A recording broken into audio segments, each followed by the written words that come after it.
کہ ملک یونٹی کی طرف جائے، اتحاد کی طرف جائے، سرینٹی پریویل ہو.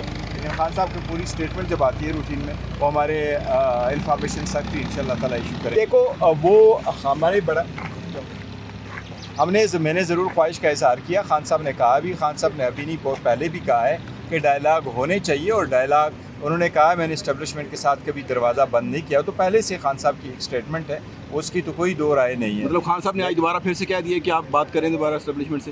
دیکھیں اسٹیبلشمنٹ کے ساتھ خان صاحب یہی کہہ چکے ہیں کہ میں نے دروازہ کبھی بند نہیں کیا. البتہ انہوں نے حکومت کے ساتھ اس کا نہیں کیا تھا پہلے سے، لیکن خان صاحب نے کہا تھا کہ میں نے اسٹیبلشمنٹ کے ساتھ بات چیت کا کبھی دروازہ بند نہیں کیا تھا. اور ابھی یونٹی کا تقاضا بھی یہی ہے کہ بہتری کی طرف بڑھتے ہیں. بھارت کے اوپر کیا کوئی بات ہوئی؟ بھارت کے اوپر تو لاسٹ ٹائم خان صاحب نے اسٹیٹمنٹ دی تھی. خان صاحب نے مجھے کہا تھا، خان صاحب نے کہا فوج بھی میری ہے، ملک بھی میرا ہے، اور جس انداز سے پاکستان نے ریٹیلیٹ کیا ہے اس سے ملک کا مرال بلند ہوا ہے، ہمارا مرال بلند ہوا ہے. اور خان صاحب نے کہا کہ اتحاد رکھو اور یہ کہ الرٹ رہو. خان صاحب پاک فوج کے ساتھ کھڑے ہیں؟ آف کورس پاکستان کے ساتھ کھڑے ہیں، فوج کے ساتھ کھڑے ہیں، اپنے قوم کے ساتھ کھڑے ہیں، دعا گو ہیں سب کے لیے.